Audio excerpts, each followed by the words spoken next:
And hello, Hearts of Oak. Thanks so much for joining us. And we're with our Israeli war correspondent. I think Brad London ends up being that. Brad, thanks so much for your time today. Thank you for inviting me on again. Yes, I join you here from the bunker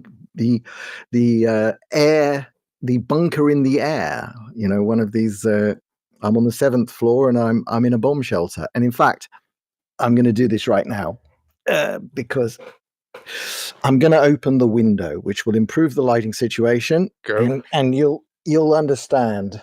Uh,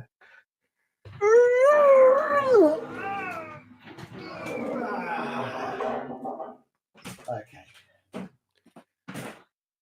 That, That's a little better. that sounds like So an impressive. that's a 1 centimeter thick steel shutter Wow. that blocks that window. Wow. Wow. Wow. Okay. You're in the middle of, I think the last time you came on, Israel had fired some rockets at Iran, and then Iran had responded with some rockets and drones, and then it was like, right, we've done the business now. Thank you. We've shown we all have military hardware, and we can agree now to not do that again. That kind of where and was that? How long was that? Was that 6 months ago? Last year in October, Okay. was the last one, and I Okay. think in February, like it's 600 and something days since October the 7th. Year and just under 2 years.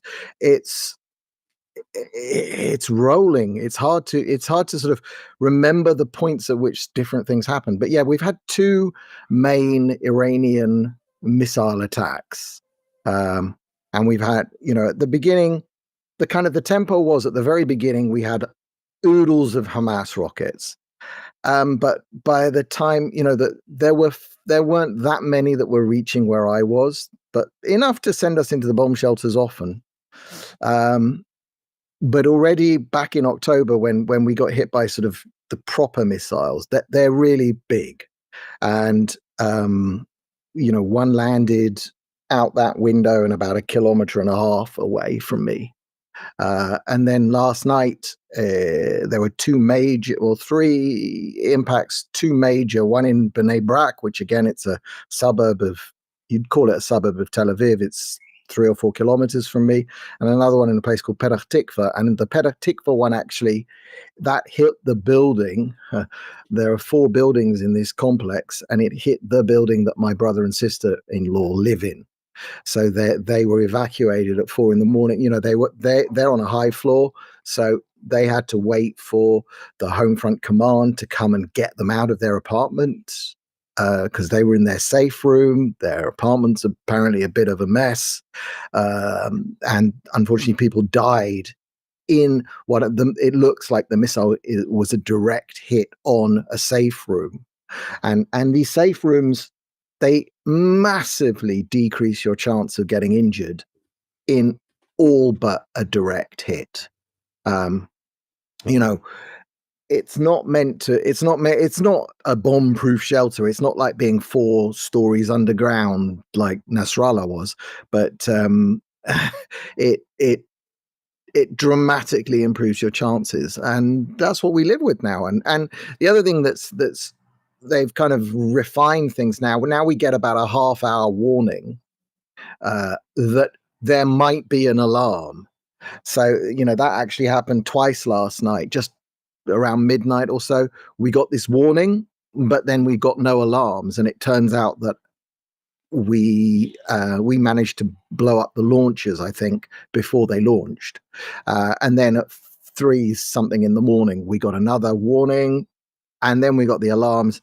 And my family, we all come into this room. There's 4 of us. We closed the door, and 30 seconds later, Bnei Brak was hit and Petah Tikva was hit, and we feel it. I mean, you feel these hits, 3 kilometers, 7 kilometers, you feel them. So that's it. That's the downside of taking care of not letting them get a nuclear bomb, because I don't know anybody here who thinks that if they didn't that if they had one, they wouldn't use it. We're not talking with rational. We're not dealing with what we call rational on the other side. Exactly. So 7th of October, 20 months in now, after that horrendous attack with 1,100 people killed by Hamas going through into the wedding. Um, so, but then you've got the attack. Israel attacked, and Israel are talking to my older boy about this and discussing the difference between Israel and how it responds to Hamas or Iran. And Israel plan things, they plot things. What you see is never a knee-jerk reaction. It's kind of step by step, where some of the other countries around seem to respond indiscriminately and without thinking. That's my assessment. But so you've got Israel trying to destroy, obliterate Hamas, degraded hugely Hezbollah in the north. Um, and then 20 months in, it decides that actually it has to do something about Iran, and goes and attacks Iran. So Israel are now they're still in Gaza. They're still fighting Hamas. Yep. Hezbollah seem to be degraded and don't seem to be the threat they were at the moment, but obviously they were a proxy for Iran. Where does that leave Israel currently, 20 months into a war on numerous fronts? Without going deep into the Iran side, but how does that leave Israel as a nation in terms of your army, in terms of morale? Yeah. Let's look. You can say that it's 20 months into a war, or you can say that we've never stopped fighting the war to exist. And we can date that to 77 years, or we can date it to 2,000 years since the Romans took us out of here. These sort of artificial lines, like, are Jews going to exist in Israel? My firm belief is yes. We're home now for 77 years. We've been self-sovereign here. We never really left. There's always been Jews living in the Holy Land. Even in the consular reports you can go look up in the Library of Congress, 200,000 souls living here, of which 40,000 at least were Jewish. Jews are here, and we're not going anywhere. Now, how do we stay here? And it's quite clear that there's forces that don't want us living here. My personal, I've been on the Islam thing for years, so I've read the Quran. I understand the ideology, whether it's Shia, whether it's Sunni, it doesn't really matter. Their eschatology is different. Their end of days stories are the main difference. But to me, both of them, and Hamas is largely a Sunni organization. Iran is a Shia thing. Hezbollah is Shia. What difference does it make at the end of the day? It just, the methods and means by which they kill you are not that different. They're all Mohammedans. They're all Mohammedans, as Churchill would have written. Churchill did write. That's what he called them in the River War. And so, is this war today, October the 7th? When and once we went to war against Hamas properly, and obviously had to go to war against Hezbollah because they joined, and then the Houthis, and then Iran directly, it was just a matter of time. We have to do this. We cannot leave as it was. Now, it's obvious that they had been planning some kind of coordinated strike with Hezbollah, Hamas, Iran. Maybe they wanted to do it after they had one or more functioning nuclear weapons.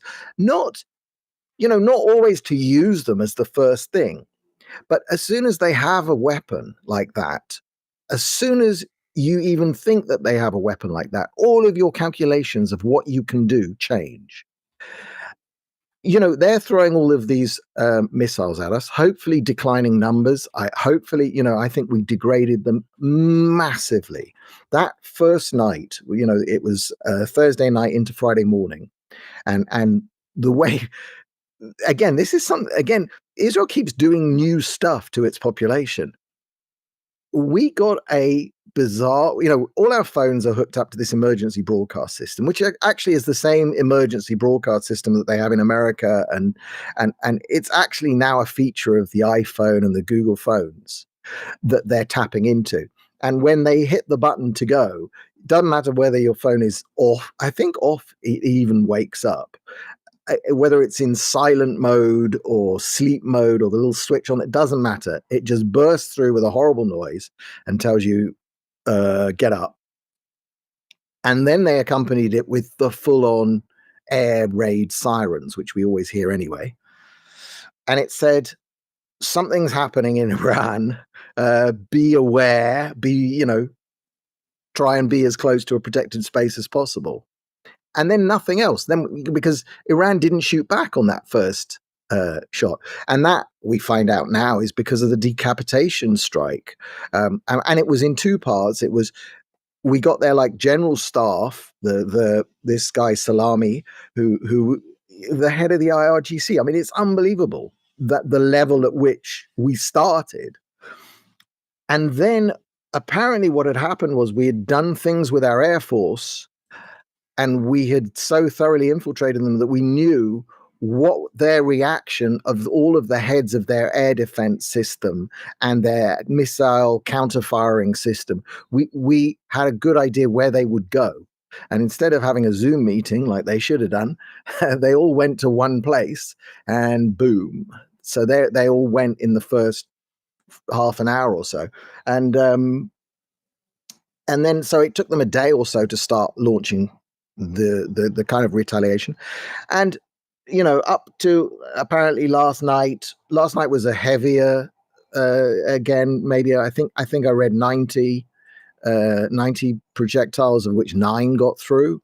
So we're still running at 90% being properly stopped outside the atmosphere, I would say, which is amazing, but it's terrifying when it hits, your family's home and kills people. But we knew that they were going to do this, and it is very largely indiscriminate. It's obvious that they do not have significantly useful targeting ability. They can't aim at the ministry, everybody, in America or whatever on the internet, I see them say, oh, yeah, the Ministry of Defense is right in the middle of residential areas. And the thing is that the Ministry of Defense, which is the only government ministry that isn't in Jerusalem, that's been there since pretty much the beginning of Tel Aviv. Well, Tel Aviv, there was nothing around it when it was built. And Tel Aviv was one road and the beach. It was Rothschild. Yeah, and then it's grown. And now Tel Aviv's a very expensive city to live in. And of course, the area around this defense ministry is very sought after. It's right in the center of town. It's hugely expensive, but it's got the defense ministry there. But even it's obvious, when you know your geography and when you kind of see where these things land, they can't get within 800 meters of anything they aim at. The circle of uncertainty is 1.5 kilometers or something on these missiles. So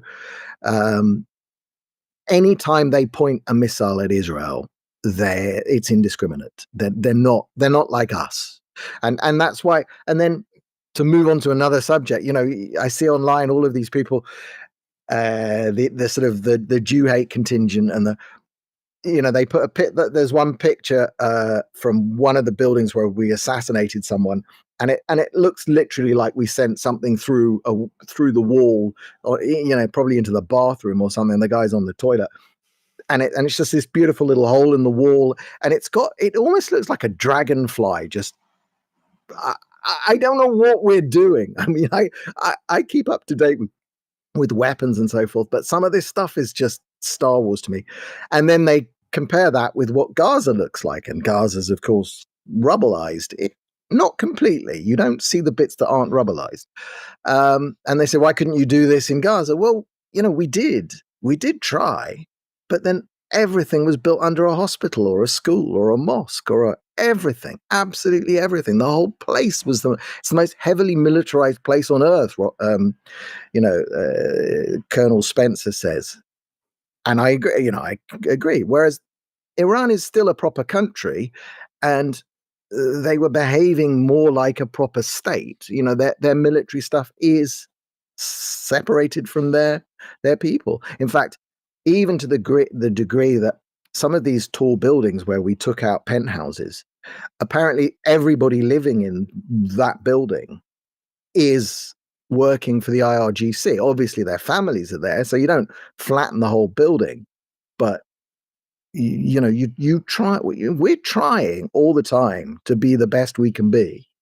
I mean, to the IRGC, the Islamic Republic Republican Guards Corps, which was started. Well, the clue is in the name, Islamic, but that was started after the revolution, around the Islamic Revolution in '79, as a kind of superior part of the. It's their Praetorian Guard. It's there. It's the elites that run the place.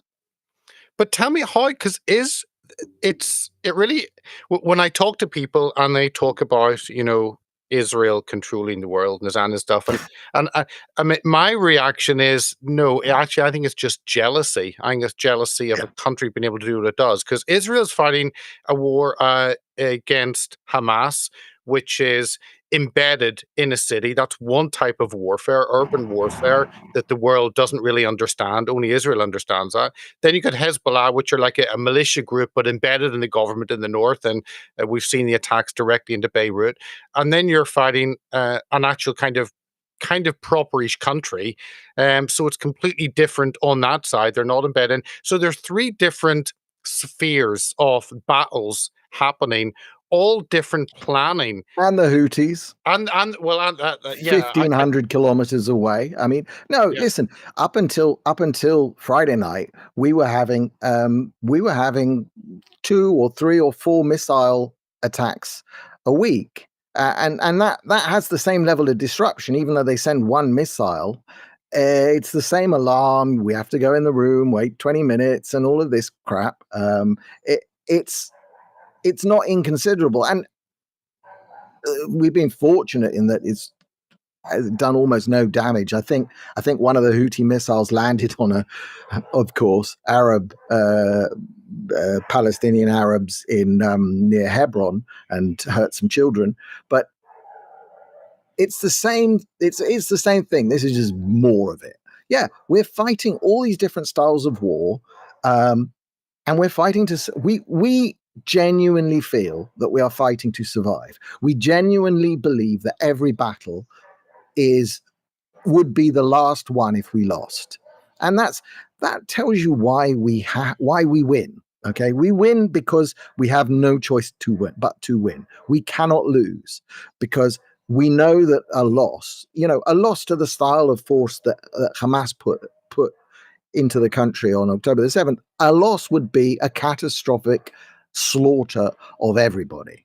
So we know we can't stop that. Now, Iran isn't going to land invade us. That's a different thing. And they set themselves up only with this missiles and drone. In fact, just as I came on now, there were active alerts. They were chasing a drone around Caesarea, is what we call it, Caesarea.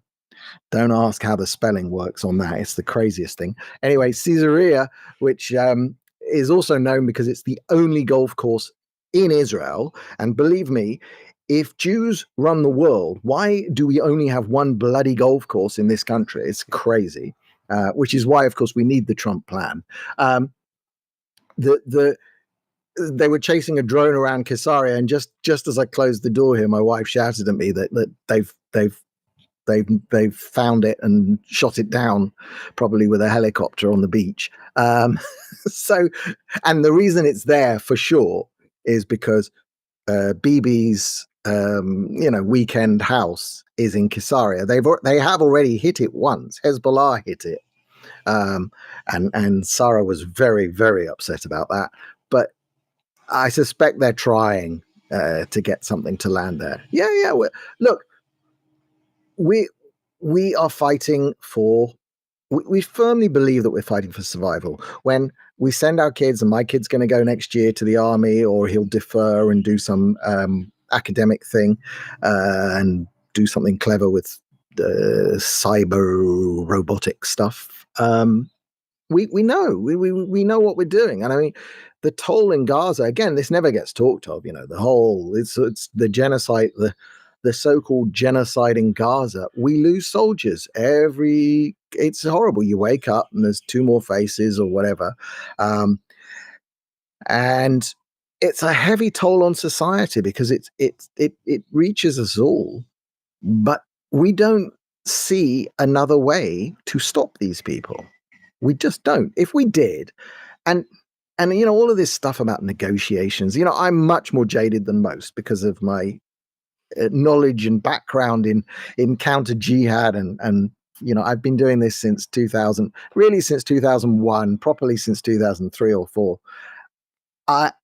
And nothing has happened to make me think, not the Abraham Accords, nothing, not the vast improvement in conditions in the UAE, for example. I still don't trust it. I still know that at any moment it can go bad. It's all a matter of one despot away. And look, Syria, I mean, they issued a statement saying that we're free to use their airspace to attack Iran. It's like, yeah, you didn't really have a choice on that. It's like you're just stating an obvious fact. Because really the goal of this with Iran really has to be regime change. And Iran was a very different country prior to 79. Of course, Iran, the Persian Empire, the Persians had a long, illustrious history. But you do want, really, the world wants a change of leadership, and then therefore a country that doesn't want to destroy Israel and piss everyone off, because Iran has its tentacles like few other countries. I mean, Turkey or Saudi, or they're all issues, but it's Iran that seems to have its tentacles in our countries around. But obviously the work Israel did with Hezbollah meant that they didn't have that army on the ground next door to Israel. But yeah, everyone wants regime change, I guess, in Iran, but no one wants to do what has to be done, apart from Trump kind of giving a green light to this. Look, the problem is what everybody thinks of when they think of regime change is Afghanistan and Iraq, which were disasters. They were disasters, but why were they disasters? I would contend that they were disasters because the people who set out to do them, Bush and let's not say neocons, but they came at it, and I remember distinctly. I was involved. I think it was 2005, and I went to one of the events organized by the David Horowitz Freedom Center. Who David Horowitz passed away quite recently. Great man, and he did a lot of this. He was a former lefty, very lefty, child of communist parents, and he became a stalwart of the right. But Islamically aware, he's backed Robert Spencer and all these people. I went to one of these events, and at the event was Natan Sharansky. And Natan Sharansky was a dissident from the Soviet Union. And the Soviet Union collapsed in 1989. And Natan Sharansky came out, he was Jewish, came to Israel.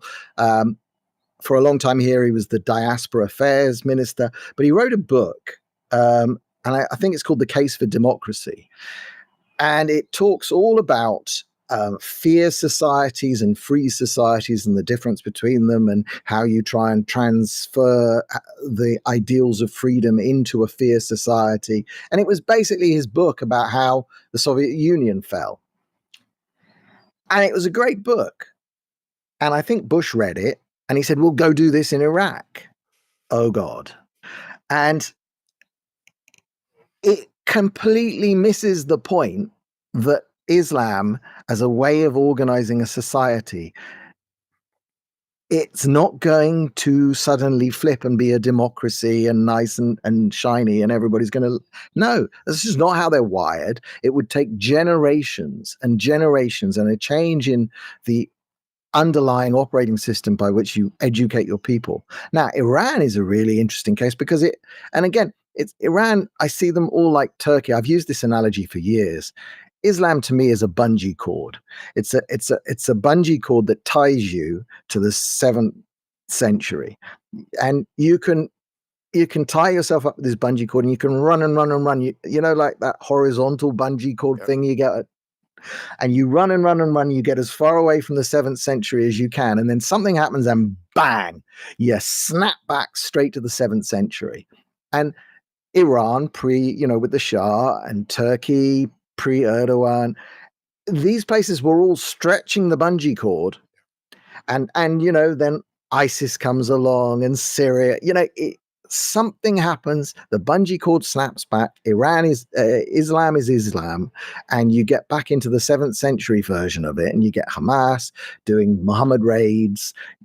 That's Islam. Now, that's not to say you can't make a society with it, like UAE seems to be managing. Saudi is on a hell of a interesting trajectory, with women driving and all that stuff.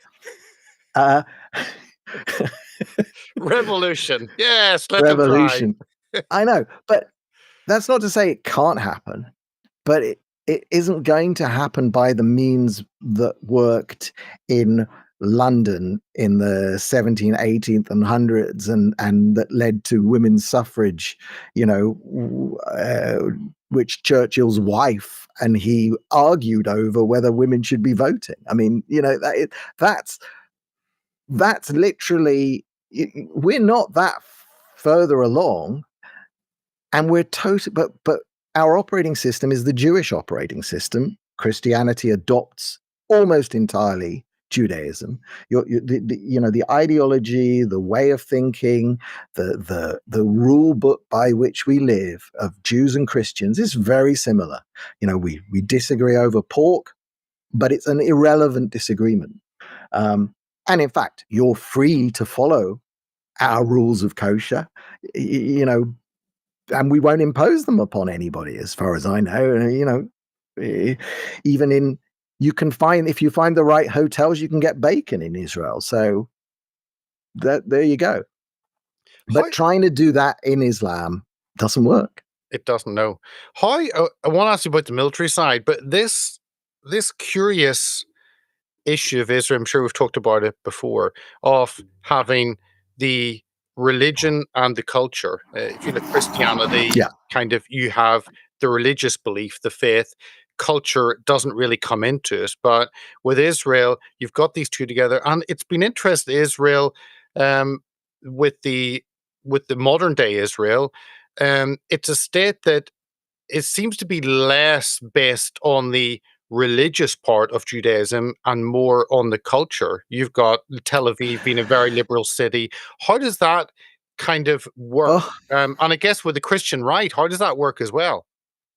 Well, here's the thing: is that I think that you in your Christian countries, I think you've so thoroughly absorbed Christianity that you've forgotten it's there. And what I mean by that is everything that makes your society work when it works and fails when it's missing is from your Christian roots. The code of ethics that you live by, and this humanist nonsense that they could have invented this stuff without the Bible, without the Jewish Torah, without the Hebrew Bible. No society has ever abolished slavery, or very few every society has had slavery. What's the unusual act? Abolishing slavery. How did it come to be abolished? Britain. I've used this example, I think, even with you before. Britain used its massive wealth and power to go around the world making slavery not a thing. The act of slavery is not unusual. Cultures have slavery. Everybody does it. The act of abolishing slavery is the defining act of the West, if you want my opinion. Judaism, how did we get rid of slavery? Well, firstly, we never had an empire, so it wasn't really obvious. But what happens is, because slavery is detail, the details of how to have slaves are in the Bible. How to treat them, it's there in the Bible. But then later in Talmud, which is just basically legal arguments going through thousands of years of interpreting the Torah, what happened was the sages and the rabbis started coming up with so many issues with slavery, because it contradicted this all men are created equal in the eyes of God. They just started imposing rules upon how you would treat your slaves, and it just became so onerous to own slaves. It was just easier to do it a more honest way and pay people for labor. And that went into Christianity, and eventually, with blips, so you've got the South African Dutch Reformed Church for a while that thinks that they're fine with separating blacks and whites, but eventually they come around because it's just not Christian. You just can't treat people differently because of an inalienable characteristic. So in Israel, yeah, we've got cultural clashes. We've got culture wars going on here all the time. What in America they call the war on Christmas. Well, we've got a war on Shabbat. Now, what that means is the union that controls the people who work doing construction for the light rail in Tel Aviv, they won't let the rabbis won't let them work on the light rail on the weekends. The buses don't run on the weekends. And believe me, this is a huge bone of contention, a huge fight in Tel Aviv. We have arguments over public prayer on Yom Kippur in the town square because the lefties sort of think that it's the end of the world. And even now, some of the people who are secular and on the right are realizing, actually, no, we want to be Jewish and be overtly.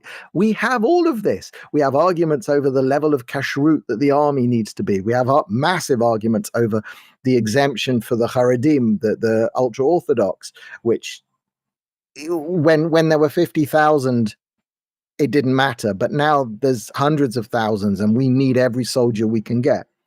We have those fights, but we have them here in Israel. They don't bother you. We don't have them in Golders Green. We don't have them outside, because this is the correct venue for Jews to haggle over how Jewish we can be. It's like, that's it. That's what we do. Tell me, I want to go back to the military side after taking that detour. I want to, because Israel, spend a huge amount on military as a percentage, but really as an amount, it's not maybe $25 billion or something like that.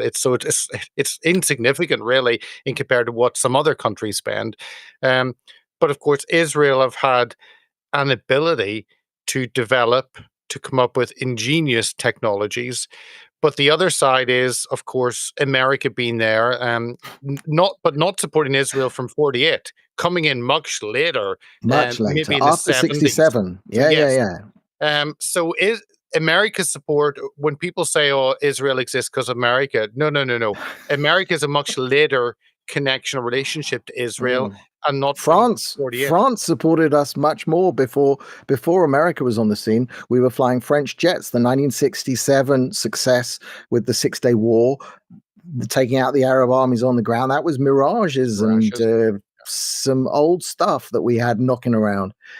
Yeah, look, Uncle Sam, and of course this mythical, this massive aid that we get.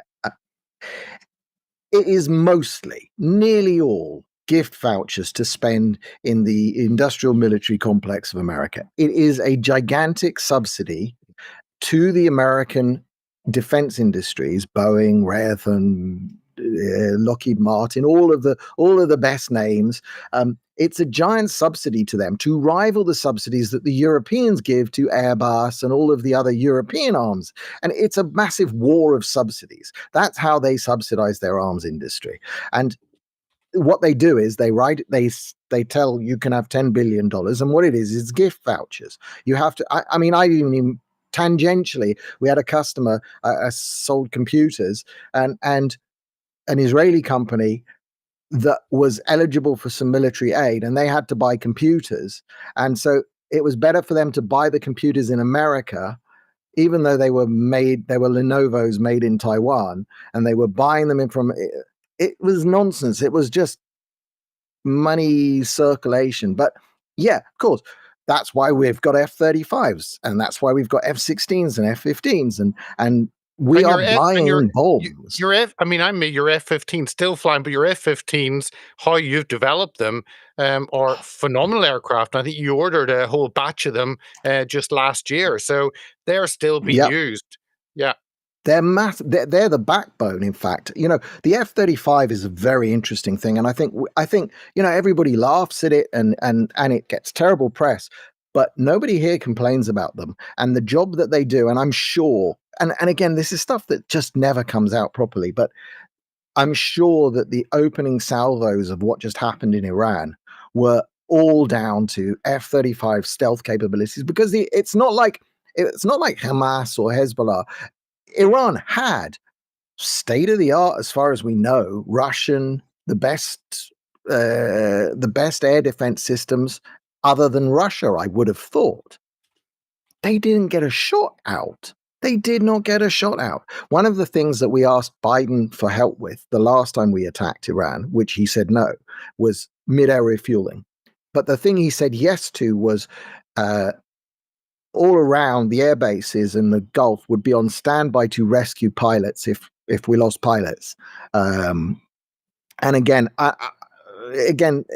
for sure, the Americans were on standby. So if you're looking for a place where American lives were at risk because of Israel, it will be some flight crews who were on standby to go rescue some Israeli pilots if they got shot down. Nobody got shot down. No planes got down. The Iranians can make as many AI pictures of gigantic F-35s with little tiny swarmy people around them. Look up that picture. It's brilliant. They can make all those AI images they like and videos and show bits from video game, but no, they didn't shoot. We count all our planes quite carefully, and the correct number are in the hangars. It's the aid we get from America. It is obviously fantastic, but it's also been a poison chalice, and we know that now because of the experience with Biden, with Biden up until January this year. Obama made us sign a deal that includes in it an exclusivity. We are not allowed to go and develop or manufacture our own weapons. We can't make, and I think now we're in breach, probably, because I know we are making shells, we're making our own bombs, and we're going to be much more self-sufficient going forward, which is good. And all the weapons we've ever bought from America, we've bought them, taken them apart, put them back together again better, and then told the Americans how to do the same. Everything. And like Iron Dome is a classic example. Iron Dome it's not the missile that's so clever. It's not the radar that's so clever. It's the package. It's the integration. It's the threat assessment. It's when Hamas fires a rocket and 3 seconds after it appears on the horizon, you decide where it's going, if it's worth intercepting, which batch of your 5 different interceptors is closest, how many missiles do you want to send to intercept one rocket, depending on its value. All of this happens in 4 or 5 seconds. And it's autonomous. It happens that, there is a human in the loop, but the humans are they have to stop things rather than start things, because there's no time to press the start button in that game. That level of that, and that was done by a kind of a startup nation team of small teams, software developers. It's the same teams that make games, the same teams that make the stupid social media advertising systems. But they do that too. And we're agile. We're little, we're agile. And so we're better at it. I think we're just better at it. And to a certain extent, the aid through the 80s and so on, it suppressed our natural. We were all set to build an aircraft called the Levi, and it got cancelled when we bought the F-15s. And a lot of people to this day are upset that we never built our own fighter aircraft. I don't know how practical that is today, but we want to be self-sufficient. We do not want to be dependent. We don't want to be seen to be dependent, and we are less dependent. And we've never had foreign fighters come and put boots on the ground here. Okay, we've probably got 50 Americans manning THAAD terminal high altitude missile batteries right now, which work alongside our Arrow and Arrow 2 and 3. The embassy staff are just as much at risk as they are. They're no more at risk than me. In fact, they're less at risk. We don't want people to fight our wars. Our children will go fight our wars. We're comfortable with that. But what we don't want is when we do actually have a real proper shooting war with Hezbollah, that we have to beg and cajole an arsehole, or the arseholes behind Biden, whoever it was, to send us a 2,000-pound bomb, or say, or double check. If we want to drop 93 2,000-pound bombs on a bunker in Beirut to kill Nasrallah, we don't want to have to ask permission, and we shouldn't ask permission because it's our war. You take these and you reverse engineer them like no one else does, and that's one of the reasons of the success. But I think was it Iraq got F-14s, I think, and then the US cut off all supplies to them, so they have to cannibalize a few of them. But and the danger is, I guess, if you rely on another country, and Israel is a very small country, you rely on another country to purchase, you rely on another country to support, to continue upgrading for the equipment. And if that changes, so the relationship with America is interesting because you mentioned France, but now that doesn't happen. So there are only a few countries, and you don't want to be sold something and then be told, right, you're not allowed to actually use it on anyone. Well, what's the point of having a weapon if you can't use it? So where does that leave Israel? Oh, just now before I came on, I saw so the big arms bazaar is happening in Paris right now, and the best. Sorry, Donald, because I loved his message the other day after we bombed everywhere. Right in the middle of the message was sort of, they're using our weapons and we make the best weapons. It's like there was a sales pitch in the middle of Donald Trump's truth post. And it's like America sell you weapons, and the only requirement is you must use them regularly. And be seen to be using them. And anyway, no. So we've sent this delegation to the Paris arms bazaar. And last year they wanted to ban us, and this year they I think after court action last year, the French court said no, you can't exclude the Jews. It's not a good look. So we sent all our Israeli aircraft industries and all of the best guys, and that's also probably why we revealed that we've been using a laser weapon against drones for months, because we want to sell it. We've got 3 versions that are on sale. Anyway. So they went there and they put up their beautiful stand with all of their latest stuff. And then apparently in the middle of the night last night, the French authorities came and put a black wall around parts of the exhibit because, and get this, what they've said is you're not allowed to show offensive weapons. And I don't think they mean weapons which will offend. I mean offensive weapons.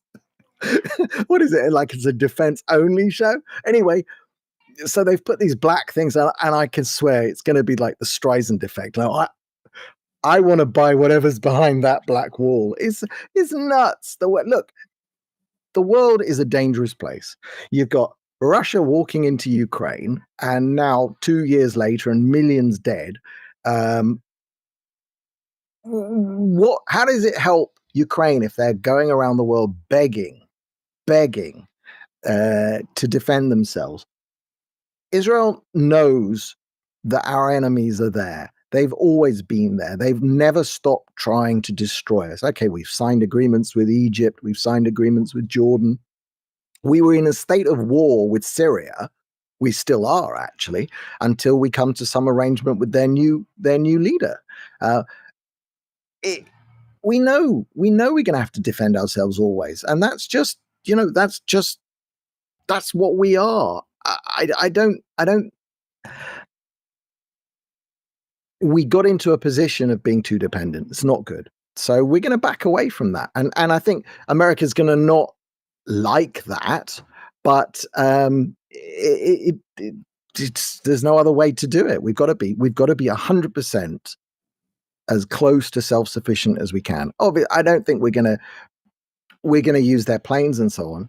But the point is, when you do improve weapons the way we do, we become essential back to them. So we can live with that. Let kind of finish off just on the political side. Bibi, the great survivor of Israeli politics. Of course, you hear stories that actually he orchestrated the whole 7th of October so he would stay in power. But no, let me just. Okay, trying to go down that rabbit hole. I shouldn't have said it. Sorry. Oh no. Let's just knock it on their head for 2 minutes. Because look, on a serious point here, what you don't see in the West, in the rest of the world, is the unbelievable. It's like we speak Hebrew here, and I'm on the fringes of that. I don't understand it very, very well, but I understand it enough. There has been so much introspection on how October 7th happened, on the mistakes made, on especially, and you have to understand the difference between the Shin Bet, the also called they've got so many names, it's ridiculous, but it's just Shin Bet, 2 letters, the Shabak or the Shin Bet, because the Shin Bet is an abbreviation of Shabak, but it's the same number of syllables. The internal, and they're the Fauda guys, really. Okay, Fauda. So if we've got 2 TV programs, we've got Fauda and we've got Tehran. Okay, the Tehran guys, that's the Mossad. Hezbollah pages, that's the Mossad. This Iran operation, that's the Mossad. Shin Bet was responsible for the occupied Palestinian territories, Judea, Samaria, and Gaza.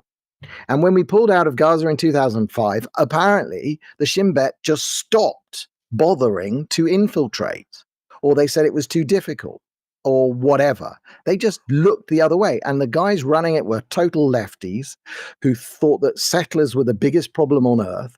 They spent all of their energy trying to work out how they could arrest settlers, Jewish settlers, and they just weren't looking at Gaza. And they thought that the Gazans are going to get richer, and as they get richer, they're going to get less obstreperous, and they're going to not want to kill us so much. And they just took their eyes off the ball. And we had things like the Black Lives Matter thing, which was used by the Gazans to do protests, and the protests put them up against the fence, which was probing, it was testing, it was making it that they could come within a kilometer of the fence and they wouldn't get shot. We dropped the ball massively. And to say that it was done deliberately, it completely falls apart as soon as you start to hear a tenth of what has come out in the Hebrew press about that event. Yeah. Bugbear. No, it's important because we don't get to hear, and we kind of think you guys are so crap at doing what you're doing. Where has Israel gone? But then when we've seen the last 20 months, we've seen and Israel even then, haven't. Even the way that we pursued the war until now, and there's been a marked change since Bibi fired the old chief of staff and got a new one. We've got a new head in the army. We've still got a huge problem with Gary Taub and Mike Duran have a podcast called Israel Update. They go into some of the detail of the sort of left-right legalist problems that we have, the problem with our judiciary here. It mirrors America. We've got the same. I mean, the bullshit charges against Netanyahu. It mirrors what's going on with the lawfare against Trump. It mirrors it, and we've got a crazy woman that's the highest rank in the army, other than the head of the army, is a lawyer. who's telling the army what they can and can't shoot at. It's nuts. We have to dial it down. And she's taking stuff from the ICJ, which hates us, and using that to filter through what we're allowed to shoot at and what we can't do, and how we should provide aid and how we can provide food. She's been the one forcing us to allow Hamas to take all of the food that went into Gaza, because she's made it so that the IDF literally is not allowed to hand out food. There's so much going on in the background that doesn't make it into any of the nuanced coverage, and you can't rely on things like the New York Slimes or CNN to cover any of this, because ideologically they're on the wrong side of the fight too. Is the last thing on the political and the media side kind of together, but is the feeling at long last we've done something about Iran and we're going to remove that, or is it we're sick of this, we've been 20 months into this just, can someone just sign some peace deal and make it end? I think no. Listen, apart from the hostages, which we haven't mentioned, and is an enormous weight on all of us, I think we know that we have no choice but to fight. We have to get the hostages back. The level of, I must say, the level of care that we have for what goes on in Gaza is minimal, other than getting the hostages back. We don't care what kind of condition we leave the place in. And frankly, you might get 100 people on a protest in Tel Aviv talking about it, and that's literally everybody. It doesn't matter. We just want our hostages back, and we don't want our kids dying there. I don't want to send my kids to die in Gaza. It's in booby-trapped buildings. And in fact, the fight that we just had was four soldiers were killed a week and a half ago in a building that they were exploring, and the chief of staff has now come out and said, we don't care, we're just going to drop buildings now, and you can ask us questions later, we don't care. But it's because of this attorney at the top of the army, this brigadier general, I think is the rank. No, we don't want our kids risking themselves overtly to save buildings in Gaza. Who cares? But Iran, look, the other thing is, again, the West is traumatized by these weapons of mass destruction cannot be found. The whole way that the Iraq war was entered into. I think not just Bibi, but again, and this is the other thing that doesn't come across about Israeli society. Obviously, we're good enough at operational security, but we're actually terrible at other levels of security. Everybody knows somebody who tells them something and the thing is, you learn to judge the credibility of sources. One of the kids, I know a guy who worked on Arrow. He used to tell me about how they were testing it in Alaska. Now, none of that was, I guess, technically some of it was classified, but when he tells me, and he was an air traffic controller during some of the earlier wars, he tells me about this stuff. Everybody knows everybody, and so enough people believe that if Bibi stands there and says they really are close to getting a nuclear weapon, we don't have a severe doubt, because we can all call up someone else who says, yeah, balance of probabilities, it really does look like that. So we it's not that we're a very trusting society, but we're closer to all of it because we're all deeply involved. I mean, we're involved in the retaliation. We can't go bomb Iran when we get a message at 3:00 in the morning because our phone just went bananas, and it wakes you up and you're bleary-eyed and you're trying to focus, you're finding the right glasses. I don't think to myself, oh my God, they're engaging in an unwanted foreign war, and this is terrible, and stop sending us arms. And I don't think that. I think, wow, there must be a really good reason why we're going to do this now. And there is. Yeah. Well, Bran, I really appreciate you giving an update. You're there in the middle of 4 days in to this latest part of this. This feels like a month already. I swear. this one has it's nothing, but it has been every single night. We have not had a night now. It's like having a newborn baby again. It's terrible. Well, I think eventually they'll just be firing goats at you when they run out of missiles. So who knows where it becomes rocket propelled goats or something. But no, I really appreciate it. It's a huge situation, and you seem to be doing the world a favor. And having the green light, I think, from the US, that also is very beneficial. And the difference in public and private conversation. So yeah, it's fascinating, it's intriguing, but also you're fighting for your survival. So you see it obviously very real and raw. But always appreciate you coming on, Brian. Thank you so much. Great pleasure. Thank you. And, regards to all your audience, and thanks for all the support, because the support that we get, when people, I just posted about my brother and sister-in-law's building, and I was seeing a lot of, I get the odd die Zio-Nazi stuff, but thank you very much to most of you who are decent people who understand what we're doing.